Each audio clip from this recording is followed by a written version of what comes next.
Bienvenidos a Conociendo a Dios. Tres palabras que veremos hoy: presencia, palabra y poder, y esto de Dios.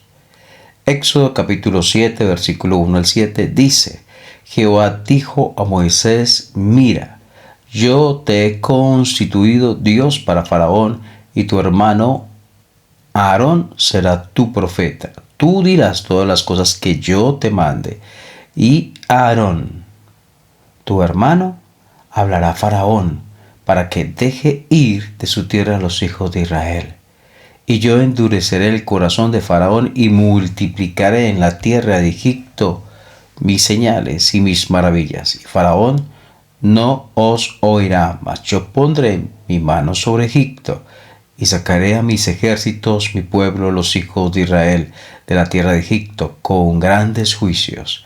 Y sabrán los egipcios que yo soy Jehová, cuando extienda mi mano sobre Egipto y saqué a los hijos de Israel del medio de ellos. E hizo Moisés y Aarón como Jehová les mandó, así lo hicieron. Y era Moisés de edad de 80 años y Aarón de edad de 83 años cuando hablaron a Faraón. Primer palabra, la presencia. La presencia de Dios estaba con Moisés y con el pueblo de Israel. Si no fuera así, Moisés no hubiera podido hacer tal tarea. Aún así, Moisés desconfiaba, Moisés se quejaba, decía: yo soy torpe de labios. Pero Dios estaba con ellos. Dios se comunicaba con Moisés, lo que tiene implícito la presencia de Dios. Y qué bueno que por la pura misericordia de Dios, porque hemos sido lavados con la sangre del Cordero, podemos hoy contar con la presencia de Dios en nuestras vidas. ¿Qué sería de nosotros si Dios no nos hubiera encontrado? ¿Qué sería de nosotros si Dios no estuviera en nuestra vida y si no nos hubiera dado vida? Entonces, primer palabra, presencia. Y allí entonces el versículo 1 dice: y Jehová dijo a Moisés.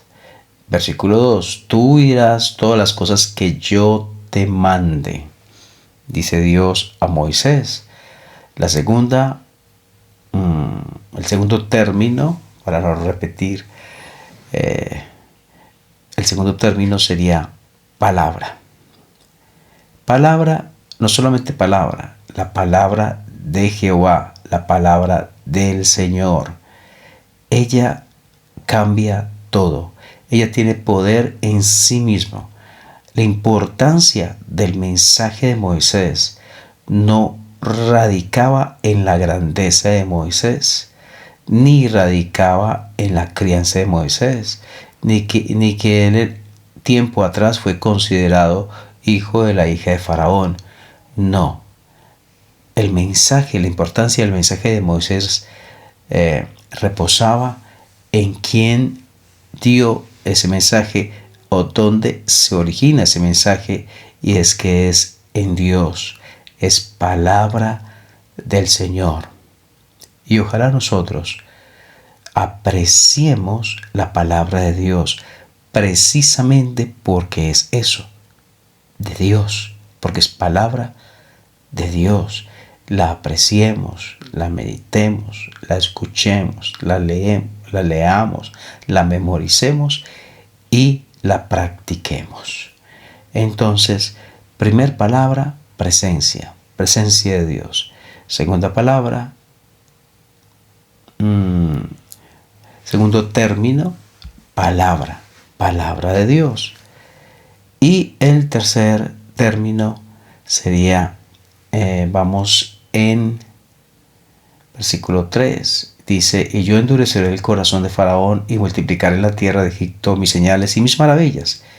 Y Faraón no os oirá, mas yo pondré mi mano sobre Egipto y sacaré mis ejércitos, mi pueblo, los hijos de Israel, de la tierra de Egipto, con grandes juicios y sabrán que yo soy Jehová. Versículo 5 y versículo 6.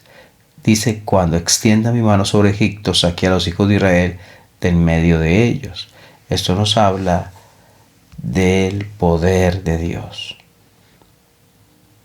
La presencia de Dios, la palabra de Dios, el poder de Dios hizo posible que el pueblo de Israel fuera liberado de semejante opresión, de un ejército numeroso, poderoso, de un faraón acostumbrado a las guerras y a los éxitos, pero que se enfrentó a Dios y no había manera de ganar. Presencia de Dios, palabra de Dios, poder de Dios. Están hoy con nosotros en nuestra vida presentes. Desde que el Señor llegó a nuestra vida, nos abrió los ojos, el entendimiento y pudimos ver y nos dio vida. Desde allí la presencia de Dios nos acompaña y estará con nosotros siempre.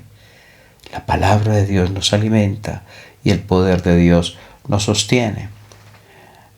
Y la actitud adecuada frente a todo esto de parte de Moisés y Aarón, versículo 6, e hizo Moisés y Aarón como Jehová les mandó, así lo hicieron. Es importante que Dios no solo quiere que hagamos cosas o que digamos cosas, sino que digamos lo que Él dice y que hagamos lo que Él quiere de la manera que Él lo dice y Él lo enseña. Y lo podemos ver en el arca de Noé. Le dio un diseño, le dio una manera y tenía que hacerse así como Dios había dicho. El hecho de que Caín quisiera dar una ofrenda al Señor no implicaba que todo estaba bien. Debía hacerlo a la manera de Dios, la cual él rechazó para establecer la propia. Y es importante el énfasis que hace entonces el versículo 6. Como Jehová les mandó, así lo hicieron. Que el Señor nos ayude no solamente a hacer cosas para Él, sino a hacerlas de la manera que Él quiere que las hagamos. A no solamente compartir la palabra de Él, sino compartir tal cual la palabra como ha sido escrita y como ha sido entregada por Él. Que el Señor nos ayude no solamente a obedecerle a Él, sino a hacer las cosas de la manera que Él quiere que se hagan. No solamente es el hacer, sino cómo se hace, que también es importante para Dios. Y ese cómo de responder a las instrucciones que Él nos ha entregado y a la dirección que Él nos dé en un momento determinado. Que el Señor bendiga tu vida.